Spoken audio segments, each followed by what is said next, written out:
May nagtanong sa atin, sabi ni Sir Junic Subiono, kung sino ba talaga ang mas magaling, ang Philippine Marines ba o ang Scout Rangers? Isang sagot lang ang malinaw. Iba ang laban nila, kaya iba rin ang galing nila. Ang Philippine Marines, sila ang unang lumalapag kapag galing sa dagat ang operasyon. Masters sila ng amphibious warfare, island defense, at mabilis ang pagresponde. Sanay sila sa beach landings, long marches at coastal operations. Kung may banta sa isla, baybayin o kailangan ng mabilis na strike mula sa dagat, papuntang lupa, Marines ang tatawagin.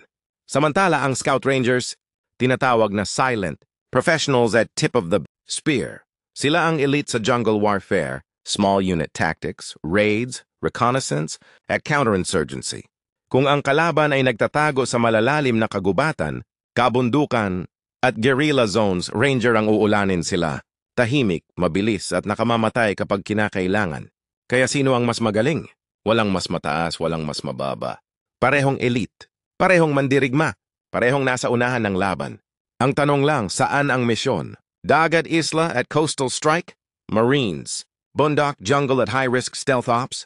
Scout Rangers. Sa dulo ng araw, iisang bandila lang ang bitbit nila, Pilipinas.